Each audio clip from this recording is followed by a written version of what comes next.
ඔව්. අද වීඩියෝ එකත් මම කතා කරන්න බලාපොරොත්තු වෙන්නේ අපේ ගොඩක් අය හීට් ට්‍රීට්මන්ට් කරනවා ලංකාවේ කීප දෙනෙක්ම හීට් ට්‍රීට්මන්ට් කරනවා කියලා අහලා තියෙනවා.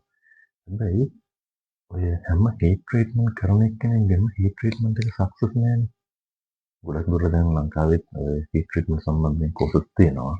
ඒ කෝසස් ෆලෝ කරපු අයට උනත් සමහරවිට හීට් ට්‍රීට්මන්ට් එක හරියට කරගන්න බැරි වෙන අවස්ථා තියෙන්න පුළුවන්. මෙන්න මේකට හේතු මොනවද සහ ඇත්තටම හීට් ට්‍රීට්මන්ට් එකකින් ගෙවුල තාප පිරියම් කරන්න බලපාන සාධක මොනවද කියලා කතා කරන්න තමයි බලාපොරොත්තු වෙන්නේ. ඇත්තටම මේ අපි දන්නවා අපි හැමෝම ඒ කියන්නේ හීට් ට්‍රීට්මන්ට් ගැන ඉගෙන ගන්න ගිය කට්ටිය දන්නවා ඇති. මේක හීට් ට්‍රීට්මන්ට් එකක් කරනවා නම් ඒකට බලපාන ප්‍රධාන සාධක තියෙනවා. ඒක තමයි මැක්සිමම් ටෙම්පරේචර් එක. ඒ කියන්නේ ගෙවුල වර්ගය අනුව කොච්චර උෂ්ණත්වයකට යනවාද ඒකට උපරිම උෂ්ණත්වය මොකක්ද? සෝකින් ටයිම් එක. එහෙම නැත්නම් ඩ්වෙල් ටයිම් කියලා කියනවා. ඒ කියන්නේ ඒ උෂ්ණත්වයේ කොච්චර වෙලාවක් තියා ගන්නවද කියන එක. ඊළඟට තමයි එන්වයරන්මන්ටල් කන්ඩිෂන් එක. ෆර්නස් එක ඇතුලේ මොන වගේ කන්ඩිෂන් එකක්ද තියෙනවද කියන එක තමයි ඊළඟට වැදගත් වෙන්නේ. අපි දන්න ඔන්න ඔය ප්‍රධාන කාරණා තුන විතරයිනේ. ඒ කියන්නේ කොච්චර උෂ්ණත්වයකට 1750ට යනවාද 1600ට යනවාද 1900ට යනවාද වගේ ටෙම්පරේචර් එකට යනවාද කියන එක. ඊළඟට ඒ පැය දෙකක් තියා ගන්නවද පැයක් තියා ගන්නවද පැය භාගයක් තියා ගන්නවද කියන එක. ඊළඟට එක තමයි ඒක උෂ්ණ මොකද්ද ඔක්සිජන් වැඩි පරිසරයක්ද ඔක්සිජන් අඩු පරිසරයක්ද කියන එක. ඔන්න ඔය තුන විතරයිනේ අපි දන්නේ සාමාන්‍යයෙන් ඒ ජෝඩ පුච්චන්න බලපාන ප්‍රධාන සාධක කියලා. හැබැයි මේක අමතරව මේකෙන් එහාට ගියපු තව පොඩි සාධක කීපයක් තියෙනවා. අන්න ඒවා අපි කියන්නේ ෆයින් ටියුනර්ස් කියලා.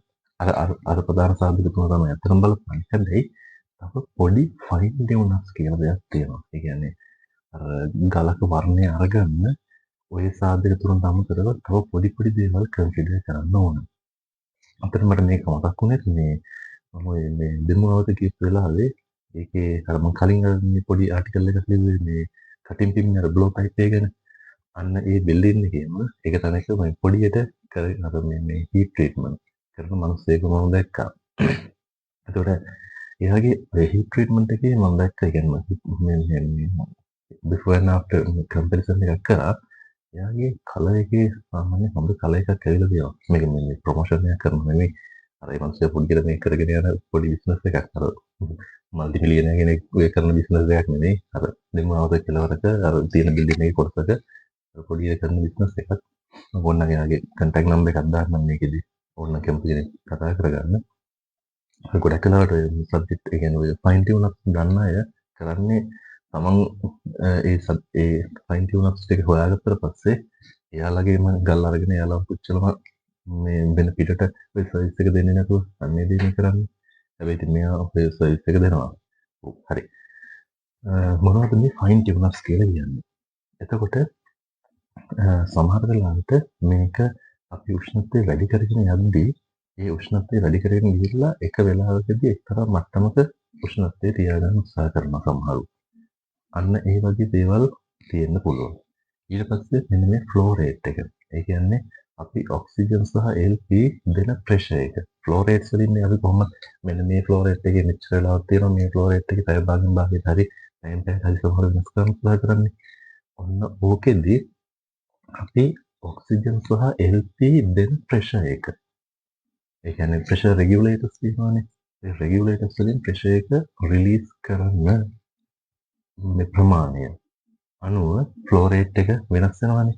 ඒකෝට අපි දන්නේ සාමාන්‍යයෙන් නිකම්ම මේ ප්‍රෙෂර් මීටර් එකෙන් රෙගියුලේටර් එකෙන් අරලා මේ ෆ්ලෝ රේට් එක දෙන්නනේ. හැබැයි මේ ප්‍රෙෂර් එක දෙන ප්‍රමාණයත් සමහර වෙලාවට බලපානවා ෆයිනල් කලර් එකක් එන්න.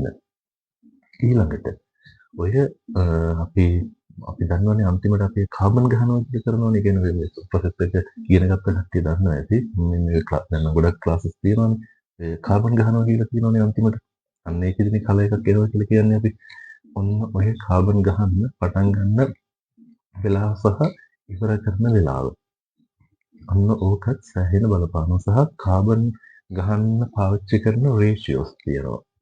අන්න ඒ ගොඩක් වෙලාවට පාවිච්චි කරන්නේ අර ගොඩක් වෙලාවට ක්ලාස් එකට ගියොත් ඉගෙන ගන්න එකම රේෂියෝ එක. ඊට අමතරව තව රේෂියෝස් තියෙනවා කාබන් ගහන්න පුළුවන්. ඒ රේෂියෝස් වෙනස් කිරීමෙනුත් අපිට හොඳ කල එකක් ලබා ගන්න පුළුවන්. ඊළඟට එක තමයි ඔය ඒ අර කාබන් ගහනවා කියන එක. ඒ කියන්නේ අපි මේ හොඳ තද කළු පාට දැල්ලක් අර කළු පාට දැලි එන දැල්ලක් එන ටෙම්පරේචර් එකේ කොච්චර වෙලා තියා ගන්න ඕනද කියලා.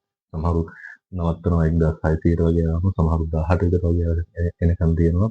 අපි කියන්නේ අර රැපිඩ් කූලින් රේට් එකක් දෙන්නේ නැත්නම් නෝමල් කූලින් රේට් එකක් දෙන්නේ කියලා. ඔන්න ওই දේ බලපානවා අපේ ෆයිනල් රිසල්ට් එකට. ඊට පස්සේ සමහර උත්සාහ කරනවා ඉක්මනටම ගල් ටික එළියට අරගන්න. ඒ කියන්නේ මේ ඉවරුන ගාම. ඒ කියන්නේ ඔය ප්‍රොසෙස් එක ඉවරුනම ගල් ටික එළියට ගන්න උත්සාහ කරනවා. ඒ කියන්නේ ෆර්නස් එකෙන්. ක්‍රුසිබල් එකේ පිටින්ම අර අඩුවක් දාලා එළියට අර ගන්නවා ලොකු ටෙම්පරේචර් එකක් තියෙද්දි. සමහරු ඔය දෙපැත්තම ඒ කියන්නේ අර නොසල් දෙකෙන් එන ගෑස් යන නොසල් දෙකත් වහලා උඩිනුත් වහලා එමෙහිට කූල් වෙන දෙනවා. ඔන්න ඔය වගේ එකිනෙකට වෙනස් ප්‍රැක්ටිසස් කරනවා එකිනෙකට වෙනස් කට්ටිය. ඔන්න ඔය වෙනස්කම් හින්දා තමයි අර එක්කෙනෙකුට ලැබෙන රිසල්ට් එකට වඩා වෙනස් රිසල්ට් එකක් තව කෙනෙකුට ලැබෙන්නේ.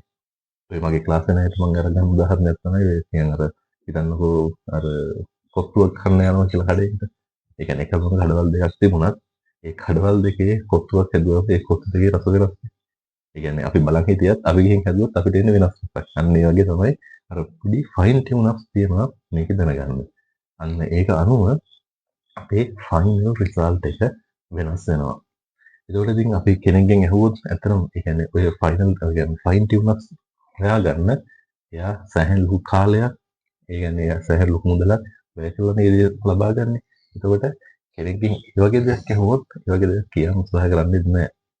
එයා කරන්නේ සර්විස් එක කරලා දෙන එක තමයි. අර ෆන්ඩමෙන්ටල්ස් ටික අර මැක්සිමම් ටෙම්පරේචර් එකයි යන්න ඕන ඒ ටික කෙනෙක්ගෙන් ඇහුවොත් එයා ඒ ටික නම් කියලා දෙයි. ඕක තමයි අපි අර ඕන තැනක හීට් ට්‍රීට්මන්ට් කරගත්තත් සමහරුන්ට අර හීට් ට්‍රීට්මන්ට් කෝසස් කරත් එයාට අන්තිම හීට් ට්‍රීට්මන්ට් එකක් කරගන්න බැරි වෙන්නේ සහ කල එක හරියටම ඩෙවලොප් වෙන්නේ නැත්තේ මෙන්න මේ ෆයින් ටියුනක්ස් ගැන අවබෝධයක් නැති කමින්. හැබැයි ඉතින් කාලයක් තිස්සේ එයා ඒක ප්‍රැක්ටිස් වුණාට පස්සේ එයාටත් ඒකේ මාස්ටර් කෙනෙක් වෙන්න පුළුවන්. ඒ වුණත් අර කාලයක් යනවා ෆන්ඩමෙන්ටල්ස් ටික අවශ්‍යයි ඕන කෙනෙකුට පටන් ගන්න. ෆයින් ටියුනක්ස් කියන එක එයාලම හොයාගත්ත දෙයක් තමයි. ඒකින් අර ගොඩක් වෙලාවට ඒක එයාලා එළියට දෙන්න උත්සාහ කරන්නේ නැති ගතියක් තමයි ගොඩක් වෙලාවට තියෙන්නේ.